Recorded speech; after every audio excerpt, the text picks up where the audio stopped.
Welcome to my madness, ladies and gentlemen. Today I want to show you a custom cannonball that I put together, and there's not much to go over here as far as the figure itself. I'll kind of show you what he looks like here, and you'll kind of probably recognize the parts that were used to put this guy together, and some people will be thrown off by the shiny purple outfit on him. I don't care.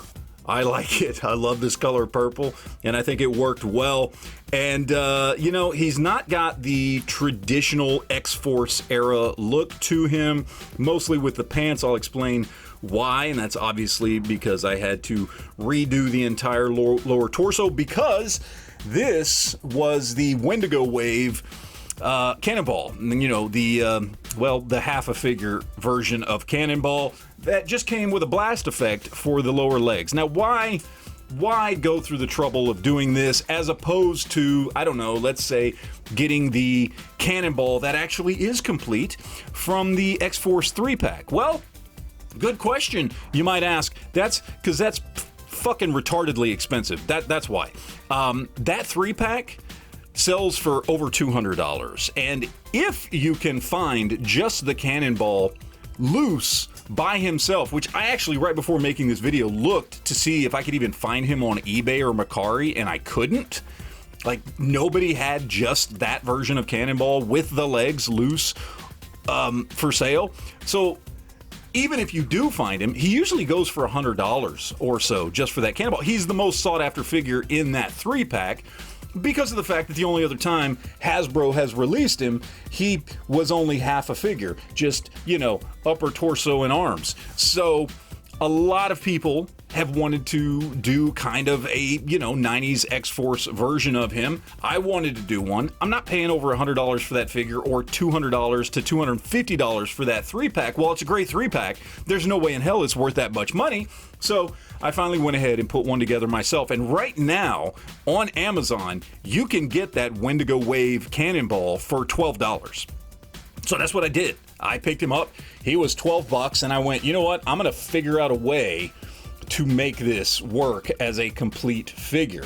So basics here are, I took that upper torso off of that blast effect and put them on a G.I. Joe Classified's Stalker lower torso. I mean, that's essentially what we've got here.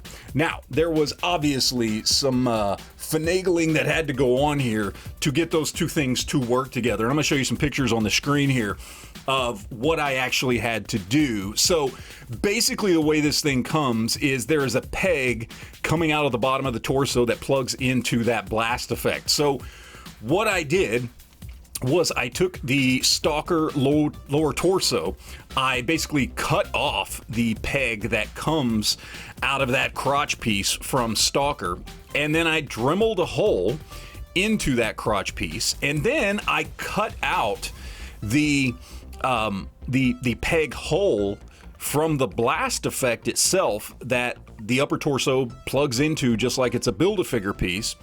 And I sunk that into the torso.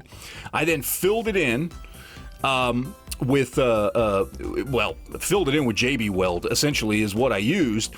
And I rebuilt up that crotch piece with that peg hole sunk into it. Then what I did next was I went ahead and I tapered the bottom of the torso just so that it would fit nicely into the crotch piece overlay that the G.I. Joe Stalker figure has, so that it wasn't just like a hard, sharp edge, but there's a nice taper to it. So you've got a little bit of rotation and movement there, and it doesn't look odd. Then, when I was done with that, I did go ahead and do some relief cuts under the arms on the torso, because one thing about this particular figure is that the arms don't come down all the way. In fact, they kind of, when you get it, they only come down to about right there. And that just looked ridiculous, honestly. Like, I was not going to have my figure standing on the shelf like that. So I put those cuts in there because it was going to be covered by the jacket piece anyway, so that he could get his arms down into a more normal looking stance and pose. And I'll show you here how I actually have it and how this figure hooks together. Now that you've seen the pictures, let's kind of pop this out here, which it's really stuck in there like a really good Build-A-Figure piece, but you can see there what we've got. So of course, like, you know, this has all been painted so it looks nice, and there's the peg coming out of the bottom of the torso, and it holds really well by just reusing that peg. And he's got complete rotation and everything on there, and it fits in perfectly, and it looks fun. I mean, it looks great, and you can pop it off if you want. If you wanted to have the blast effect piece separate, you'd have to buy a separate blast effect piece because you mangled the one to get this to work, but you could still pop him off and on to lower legs or a blast effect piece, which is nice just by reusing that peg and that peg hole. As far as once I did all of that, I basically just did a fairly basic repaint. I'd been wanting to use this this kind of metallic purple that I had for a project for a while. I liked the color, and I thought, you know what, that works perfect for this, because in my mind, and I'll just go through my thought process here. You know, Cannonball is, you know, basically almost, you know, lighting on fire and going really, really fast. And I know he has a kinetic protective bubble that goes around him, but, you know, maybe he still needs a costume in a material that won't catch fire. So maybe it's got a bit of a metallic sheen to it. So that's what I did. And I went ahead and just, you know, redid the entire figure in that color. Now, I did dye the legs and all the lower torso black first before I painted it. I didn't want to just paint over the green of the stalker legs and lower torso. So I dyed them black first, gives it a little bit of a deeper, darker purple texture, which worked better when I repainted the upper torso. After I did that, I redid all the brown on the boots, the gloves, the knee pads, the belt, even on the headpiece here, so that the brown matched and honestly looked a little bit more texturized and more like actual leather. Did some silver dry brushing on the knee pads there, silver touches here on the belt, silver touches there on the boots. You know, did some dry brushing there over the laces, just basic little details there, you know, with some darker brown dry brushing over here to make the leather kind of pop just a little bit more. And that's what we have. I mean, this is what we've got. And here we have him basically as he falls all down all over the place. But this is basically him with my current X-Force team. Now, this is obviously 90s X-Force. I am going to be, at some point, doing a New Mutants display. But I've got him there. And look, he's not comic book accurate. His pants should be different, much like the pants he has in that 3-pack.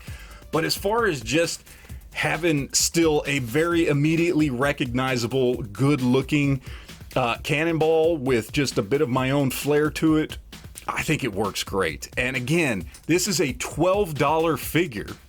And you guys know that Stalker figure is not expensive at all. The original Stalker, not the retro carded one.